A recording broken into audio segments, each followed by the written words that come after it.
আসসালামু আলাইকুম। কেমন আছেন আপনারা সবাই? আশা করছি আল্লাহর অশেষ রহমতে আপনারা সবাই ভালোই আছেন। আলহামদুলিল্লাহ, আল্লাহ তাআলা আমাদেরকেও ভালো রেখেছে। প্রতিবারের মতো আজও নতুন একটা ভিডিও নিয়ে আপনাদের মাঝে হাজির হলাম। আশা করি আমার আজকের ভিডিওটি আপনাদের কাছে ভালো লাগবে। আমার ভিডিওটি যদি ভালো লাগে, আশা করি আমার সম্পূর্ণ ভিডিও জুড়ে আপনারা আমার পাশে থাকবেন। আমার আজকের ভিডিওটি শুরু করলাম হলো গতকাল সন্ধ্যা থেকে। আর এই তো সন্ধ্যার সময় একটু চা বানাচ্ছিলাম। আর আমি গতকালকে বাবার বাড়ি থেকে চলে এসেছি। আর বাবার বাড়ি থেকে এসে দেখে বাসার অবস্থা খুবই খারাপ। এত অবস্থা খারাপ আমি কোনোদিন দেখিনি। ধুলাবালি দিয়ে আমার বাসার অবস্থা একদমই বাজে হয়ে গিয়েছিল। আর আমি অফ ক্যামেরায় বাসার সমস্ত ধুলাবালি, সমস্ত ফার্নিচার মুছে পরিষ্কার করে নিয়েছি। আর এত খারাপ লাগতেছিল আর এত পেরেশানি লাগতেছিল, একদমই ভালো লাগতেছিল না। তাই অফ ক্যামেরায় আমি সমস্ত সংসারের কাজ করে নিয়েছি। আর সন্ধ্যার সময় একটু চা বানিয়ে নিলাম, আর চা বানিয়ে অফ ক্যামেরায় খেয়ে নিলাম।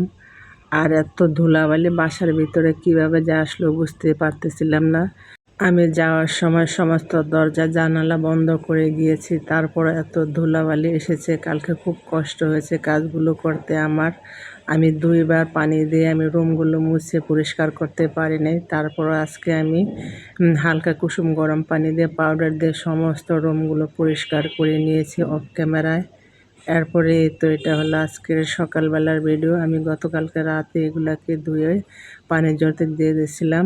আর আমি সকালে ঘুম থেকে উঠে এগুলাকে আমি গুছিয়ে নিলাম। আর কোনো জায়গা থেকে বেড়ায় আসলে যে বাসার ভিতরে এত কাজ থাকে, কি পরিমাণ কি বলবো। কালকে এত পরিমাণ কষ্ট হয়েছে, জীবনে এত কষ্ট করি নাই। আর এত ধুলাবালি এগুলা মুছে পরিষ্কার করতে করতে আমি খুব পেরেশানি হয়ে গিয়েছি। যাই হোক, অনেক কষ্ট করে আমি 2 দিনে বাসাটাকে পরিষ্কার করে নিয়েছি। ভিডিওর শুরুতে আপুদের কাছে একটা রিকোয়েস্ট করে নিচ্ছি, যারা আমার ভিডিওটি দেখছেন প্লিজ আমার ভিডিওতে একটা লাইক দিয়ে ভিডিওটি কন্টিনিউ করুন। কারণ আপনাদের একটা লাইকে ভিডিওটি আমার অসংখ্য মানুষের কাছে পৌঁছে দেবে।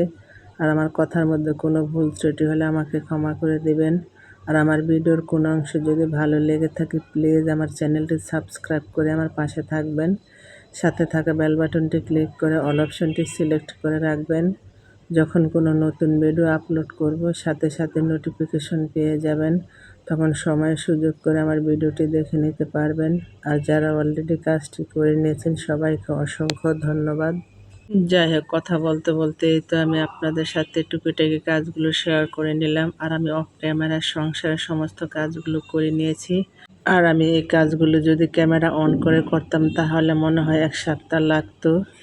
যাই হোক, এই তো আমি এখন টেবিলটাকে মুছে পরিষ্কার করে নিচ্ছি। আমি গতকালকে কিন্তু এসে টেবিলটাকে মুছে পরিষ্কার করে নিচ্ছি, তারপর আজকে পরিষ্কার করে নিলাম।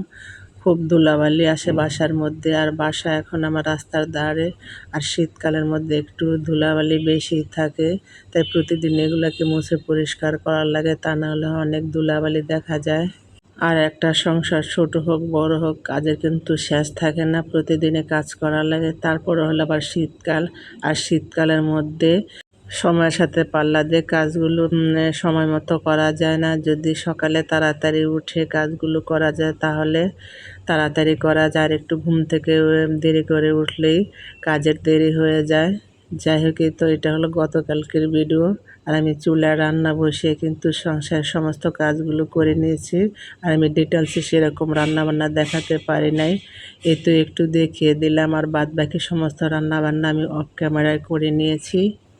যাই হোক, আমার ভিডিওটি ভালো লাগলে লাইক করবেন, কমেন্ট করবেন, শেয়ার করবেন। আপনাদের ভালো কমেন্টে আগামী নতুন ভিডিও বানানোর উৎসাহ যোগায়। আর অনেকে আছেন আমার ভিডিওটি দেখেন কিন্তু ভিডিওতে লাইক দিতে ভুলে যান, প্লিজ হার্টলি রিকোয়েস্ট রইল ছোট্ট করে আমার ভিডিওতে একটা লাইক দিয়ে যাবেন। আপনাদের একটা লাইক আমার ভিডিওটার অসংখ্য মানুষের কাছে পৌঁছে দেয়।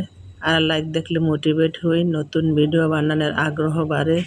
যাই হোক, সামনের দিনগুলো যেন সবার খুব সুন্দর ও মঙ্গলময় হয় সে দোয়া সবসময় থাকবে। সেই দোয়া এবং ভালোবাসা নিয়ে ভিডিওটা শেষ করে দিই। আল্লাহ হাফেজ, আসসালামু আলাইকুম।